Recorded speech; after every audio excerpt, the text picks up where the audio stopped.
Dear student, question given है a moving coil galvanometer A has 200 tons and resistance 100 ohm. Another meter B has 100 tons and 40 ohm resistance. All other quantities are same in both cases. The current sensitivity of. अब देखिए यहाँ पे A और B दो galvanometer दे दिया है. Okay, A के लिए टर्न्स बता दिया 200, उसकी रेजिस्टेंस बताया 100 ओम. B जो दूसरा गैल्वेनोमीटर है उसमें 100 टर्न्स है और 40 ओम रेजिस्टेंस है. अब साथ में बोला है कि उसके सारे जो दूसरे क्वांटिटीज है वो सेम है. तो अब जो करंट सेंसिटिविटी है, अब यहाँ पे कुछ ऑप्शंस दे रखे उसने. तो अब जो है ना, ये ए और बी की जो करंट सेंसिटिविटी है उसका हम रिलेशन देख लेंगे. तो सबसे पहले आपको करंट सेंसिटिविटी क्या होती है, ओके, किस तरह का फॉर्मूला है वो आपको क्लियर होना. देखिए गैल्वेनोमीटर में क्या होता है कि जैसे ही उसमें से करंट फ्लो होता है तो उससे टॉर्क प्रोड्यूस होता है. तो वो टॉर्क कितना होता है, ओके, टॉर्क का फॉर्मूला क्या है. तो torque tau is equal to, ये होता है BINA साइन थीटा. अब देखो वो थीटा जो है, ये जो मैग्नेटिक फील्ड और जो एरिया होता है कॉइल का वो 90 डिग्री पे होता है. तो साइन 91 हो जाता है, इसलिए साइन थीटा हम यहाँ नहीं लिख रहे हैं. थीटा की वैल्यू 90 रहेगी, इसलिए बीना okay sine 90, so that will be BINA ही रहेगा. इतना टॉर्क प्रोड्यूस हो रहा है करंट के फ्लो होने से.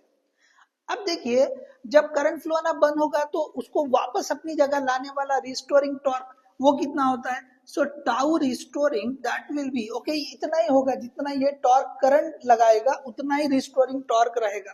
तो वो होता है C इंटू ये 5, या आप कोई और भी नाम दे सकते हैं, ठीक है ना. ये कौन सा है, डिफ्लेक्शन एंगल. ये क्या है, डिफ्लेक्शन. अब यहाँ हम थीटा नहीं लिखे तो हम यहाँ लिख सकते थे, ठीक है, यूज नहीं किया हमने. तो ये डिफ्लेक्शन एंगल, ठीक है, डिफ्लेक्शन एंगल हम जो है ये बता सकते हैं. So tau is equal to C5 या tau is equal to BINA. तो हम इससे लिख सकते हैं कि ये जो है, okay, C5 is equal to हम लिख सकते हैं BINA. तो जो करंट सेंसिटिविटी होती है, ओके, तो उसको हम जो है ना SA, okay, A for ampere, जैसे करंट के लिए उसका सेंसिटिविटी. सो इसका फॉर्मूला क्या होता है कि भाई करंट के फ्लो होने से कितना डिफ्लेक्शन आ रहा है. तो डिफ्लेक्शन के लिए क्या यूज किया हमने, फाई यूज किया हुआ. तो फाई डिवाइड बाई A. तो ये है करंट सेंसिटिविटी का फॉर्मूला. ओके, अब इस फॉर्मूले से हमको निकालना है क्या बनेगा, ये I को इधर ला लो. सो देयरफॉर ये 5/I, 5/I is equal to C को इधर लेकर जाना पड़ेगा. ये C क्या है, ये जो है ना, ये जो गैल्वेनोमीटर का ट्विस्ट कांस्टेंट, ठीक है ना, जो ट्विस्ट जो मूव कर रहा है, ठीक है ना, डिफ्लेक्ट कर रहा है. तो कोई इसको K भी लिखता है, C लिखे या K लिखे, ठीक है, ट्विस्ट कांस्टेंट.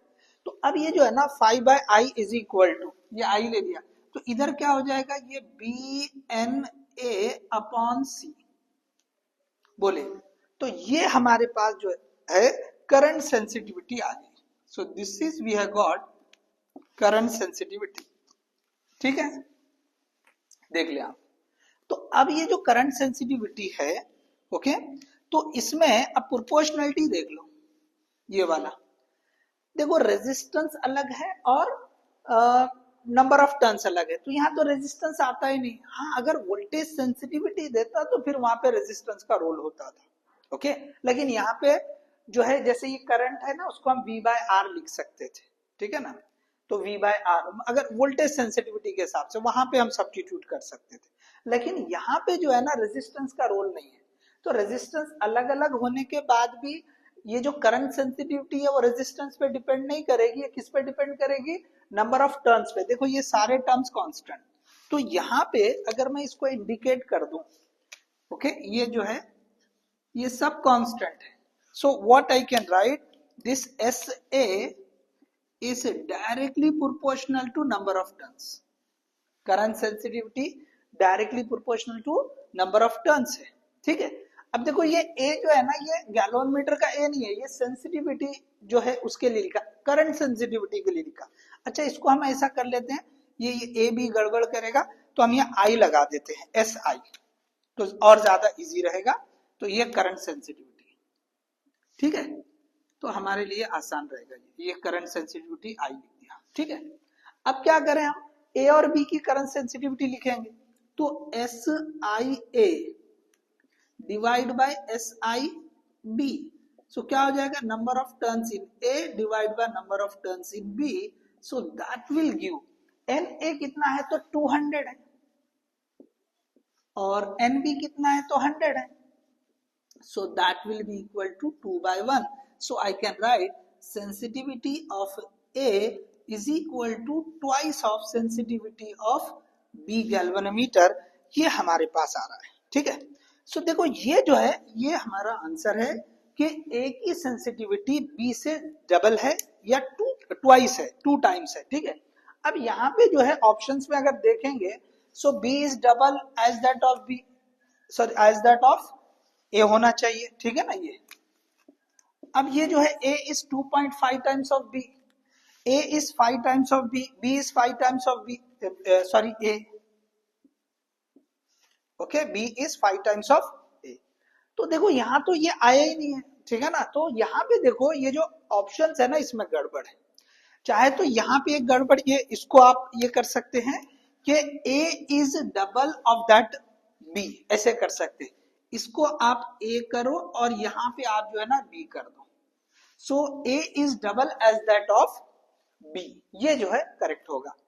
कई सारे आप जो अगर वर्क देखेंगे तो आपको ऐसा मिल जाएगा, या कुछ जगह पे ऐसा है कि ये इसको गलत बता दिया, ये ऐसी रहने दिया B is double as that of A option, तो कोई ना कोई एक ऑप्शन इसमें से करेक्ट होना चाहिए था लेकिन नहीं है। तो कुछ क्वेश्चंस आप अगर जैसे सर्च करेंगे, ओके, तो आपको या तो ऐसा मिलेगा, नहीं तो फिर ए इज 2 टाइम्स ऑफ बी ऐसा मिल जाएगा, मतलब इसको 2 लिख कर है, समझे, इसको उसने जो है ये 2 लिख दिया हुआ है, ठीक है, 2.5 को 2 लिखा। अगर इसको चेंज नहीं किया तो यहाँ चेंज किया है, आप इसको समझिए, आंसर यही सही है। Okay, sensitivity of A is twice of sensitivity of B. तो अब अगर ऐसा कुछ ऑप्शन है तो यहाँ पे ऑप्शन में गलती हो रही है, ओके, ऑप्शन में गलती हो रही है, ठीक है। So hope you understood this one, okay, thank you.